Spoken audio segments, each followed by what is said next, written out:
المذاكرة والصيام الاتنين مع بعض؟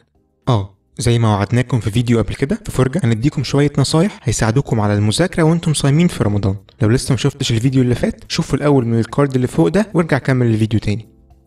السؤال الجوهري واللي كل الناس بتدور على اجابته، امتى الوقت المناسب علشان اذاكر فيه في رمضان؟ اصل وقت الصيام ببقى جعان ومش قادر اذاكر، وبعد الفطار ببقى منفوخ ومش قادر اتحرك. ما ذاكرش يعني؟ لا تذاكر. افضل وقت ممكن تذاكر فيه هو بعد الفجر، بعد ما تتسحر سحور صحي وخفيف وتشرب ميه كتير. صلي الفجر وتعبد شويه وبعدها اقعد ذاكر للصبح لو عايز، لان عقلك هيبقى في كامل طاقته ونشاطه في الوقت ده. ولو لاي سبب مش قادر تعمل كده يبقى وقت الظهر هو الوقت المناسب ليك، وخليك مدرك ان قدرتك على التركيز هتقل تدريجيا مع اقتراب وقت المغرب، فحاول تبدأ بدري.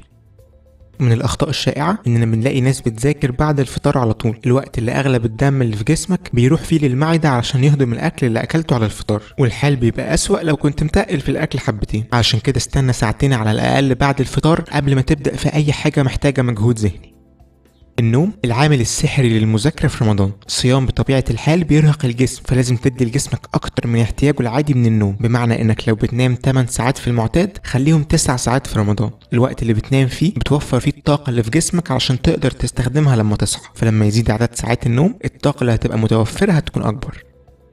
لما يجي اليوم اللي قبل الامتحان اوعى تتسحر بكل الاكل اللي تلاقيه قدامك بحجة انك محتاج طاقة علشان امتحان بكرة، بل على العكس انت محتاج تخلي سحورك خفيف جدا ومحتاج تشرب مية كتير. عارف ان ده هيخليك تحس بالجوع اول لما تصحى للامتحان، بس هو ده المطلوب بالظبط. في دراسة اثبتت ان الاحساس بالجوع بيزود من قدرة الذاكرة وبيخليك تقدر تفتكر المعلومات اللي انت عايزها اسرع من المعتاد، بسبب ان الدم اللي في جسمك بيروح للمخ علشان يساعدك تفتكر من غير ما يكون في حاجة في معدتك تشتته.